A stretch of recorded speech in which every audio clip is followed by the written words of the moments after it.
Olá, pessoal. Boa tarde, bom dia, boa noite.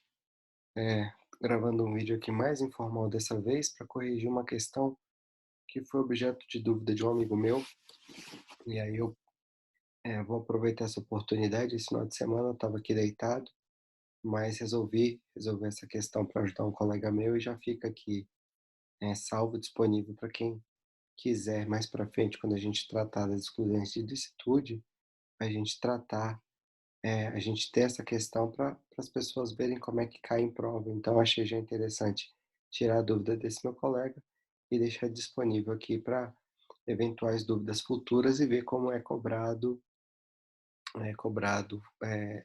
na prática mesmo nas provas. É uma questão da Polícia Federal, como vocês podem ver, ela está aqui, é uma questão da Polícia Federal do ano de, não, digo, escrivão. Ela é uma questão ela é uma questão de escrivão do Maranhão, feita pela SBG, e é uma questão que eu achei bem interessante e não achei fácil, viu? E trata exatamente das excludentes de licitude, e aqui no caso pedia, como a gente pode ver, para trazer a afirmativa correta, certo? Então aqui vieram trazendo a primeira fase, a questão do perguntando se essa afirmativa do inimputável, por não ter consciência de seu agir, que ele não poderia alegar a legítima defesa. E ao tratar do tema, pode ver, ele já está aqui também, se atualizando, e tirando dúvidas. Então a gente pode ver aqui, tratando da legítima defesa, e aí nesse caso, eu já botei aqui um quadro para adiantar o estudo, e eu trouxe aqui que, as características, os elementos da legítima defesa, que seriam a agressão humana, injusta, atual ou iminente e direito próprio de terceiro, e os elementos subjetivos, que seriam saber que está praticando a conduta e ter a consciência de todos esses elementos aqui presentes, ditos anteriormente, ok? Então, quando a questão fala que o inimputável não pode, por não ter consciência de seu agir, não pode alegar a legítima defesa, a gente não pode levar isso tão ao pé da letra, porque ele possui sim a consciência de todos esses elementos. Quando se trata de inimputável, o CP adotou o critério biopsicológico, que é justamente critérios biológicos e critérios psicológicos, sendo que o critério biológico ele botou que é 18 anos ou menos como inimputável, e também o biopsicológico, que seriam os critérios com relação à imputabilidade, a potencial consciência de ilicitude e a exigibilidade de conduta diversa, correto? Então, dessa forma, por trazer aqui na questão que o inimputável, ele, por não ter consciência, não pode alegar legítima defesa, a gente consideraria que essa questão está errada, porque o inimputável pode sim alegar legítima defesa, uma vez que ele tenha consciência desses atos. Então, em função dele ser aqui inimputável, por não ter consciência de seus atos, não poder alegar legítima defesa, a gente considera que uma coisa não tem nada a ver com a outra.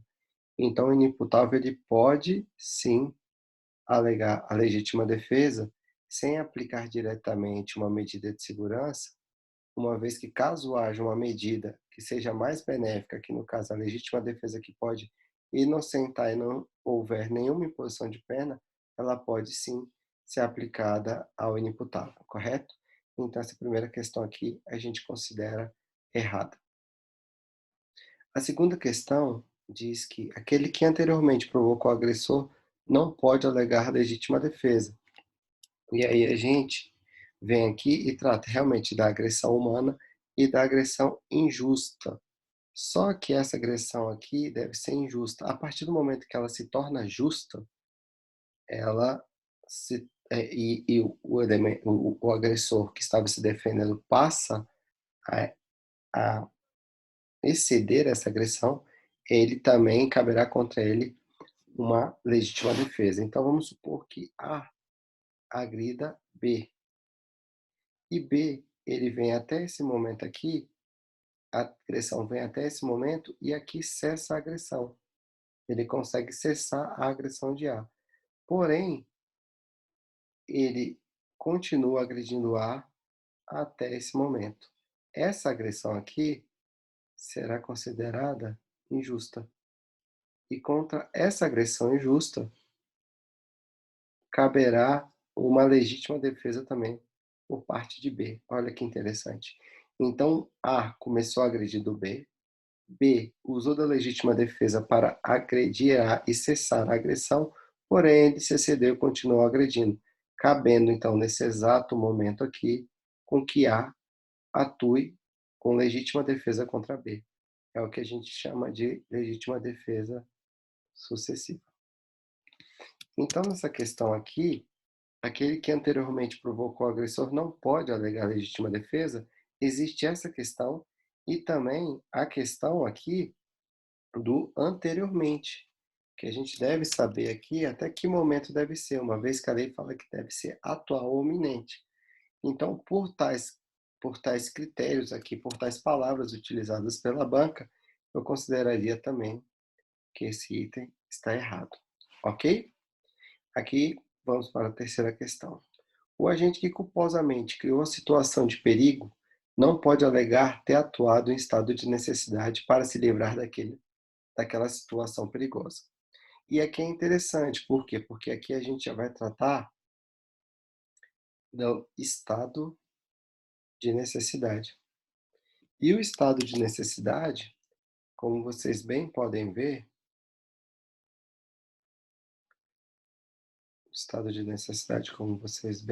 deixa eu só apagar aqui para ter espaço, que se precisar escrever, eu não preciso tomar.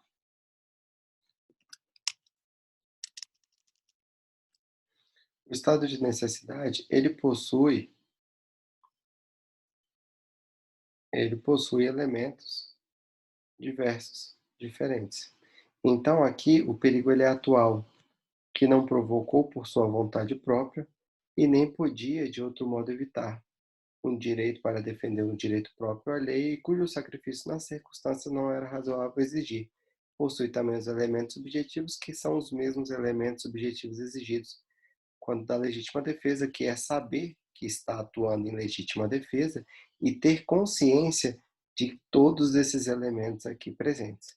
Então, quando a gente volta aqui na questão, a gente vê que o agente que culposamente criou a situação de perigo. E aí a gente volta aqui e vê que não provocou por vontade própria.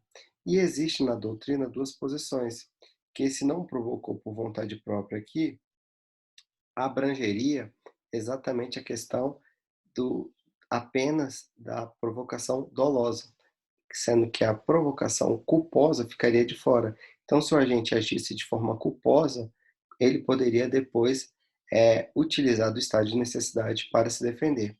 Porém, a corrente majoritária defende que esse que não provocou essa parte que não provocou por vontade própria abrange tanto o dolo como a culpa.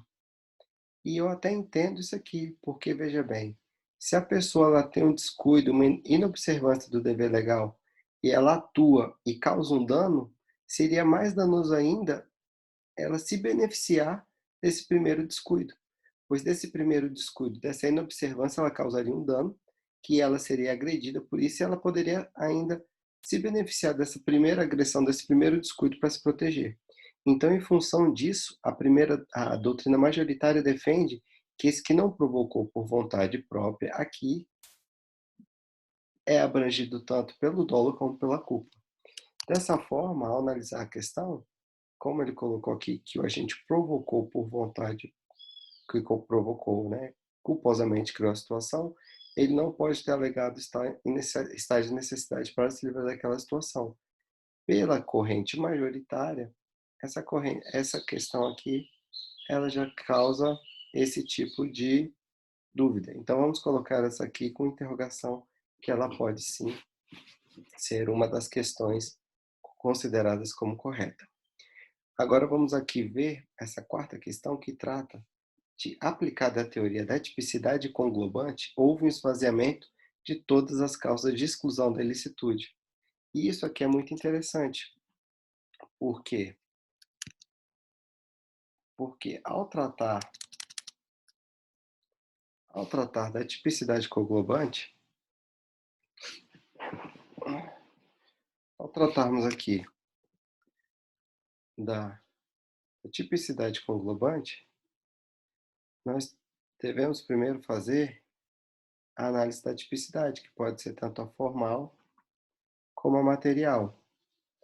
A tipicidade formal é a exata adequação da conduta prevista na lei com a prática.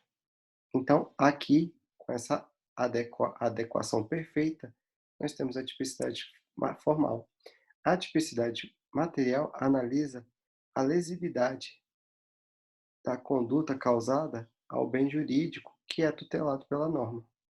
Então, em função disso, a gente analisa aqui na materialidade a lesividade que foi causado, né, até que ponto o bem jurídico que é tutelado ele foi lesado.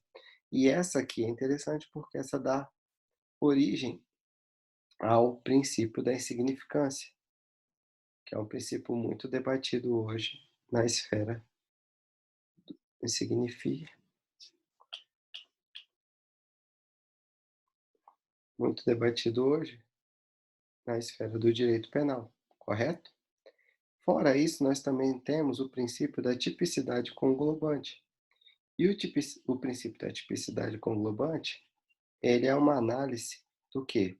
Da antinormatividade, isto é, todo ordenamento jurídico, menos a conduta, o tipo ali previsto. Então, para que um fato seja considerado típico pela teoria da tipicidade conglobante, essa conduta deve ser proibida e deve ser vetada por todo o ordenamento jurídico. Antinormatividade quer dizer isso. Essa conduta ela é contrária a todo o ordenamento jurídico vigente, correto? Então, vamos supor que aqui esse seja o ramo, essa esfera seja todo o ramo do direito das normas criadas. Se existe uma norma aqui, uma esfera, que permite que aquela conduta seja praticada, pela teoria da tipicidade conglobante, então essa conduta ela deixa de ser típica, passando a ser atípica, uma vez que ela é incentivada ou ela é permitida por outra esfera do direito. Seria mais ou menos o equivalente a uma pessoa que, uma criança, vamos supor, um adolescente, que ela está com nota baixa. E o que que acontece? A sua mãe, ela faz o acompanhamento da escola pelo seu, de seu filho, enquanto o pai ele é mais desleixado com essas coisas.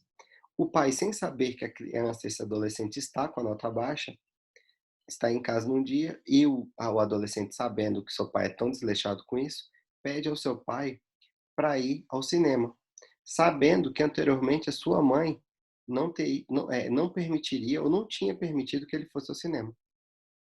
Como seu pai é desleixado e não sabe que esse adolescente está com nota baixa deveria estudar ao invés de ir ao cinema, aí ao cinema permite com que ele vá ao cinema. E aí você cria essa antinormatividade. Aliás, você cria esse conflito na norma. A mãe não permite que ele vá ao cinema e o pai permite que ele vá ao cinema. E ocorre esse conflito. Dessa forma, pela teoria da tipicidade conglobante, a criança poderia ir ao cinema. Por quê? Porque uma esfera permita que ele vá ao cinema, enquanto outra não permita que ele vá ao cinema. Para que essa norma ela fosse normativa, ela fosse, aliás, típica, tanto o pai quanto a mãe deveriam falar a mesma língua e não permitir que essa criança fosse ao cinema ou permitir que essa criança não fosse ao cinema. Ou, aliás, proibir que essa criança fosse ao cinema ou permitir que ela fosse ao cinema. E havendo essa contrariedade, não pode-se dizer então que essa norma é típica. E aí o que que acontece? A tipicidade conglobante, ela faz exatamente isso. Ela faz exatamente isso.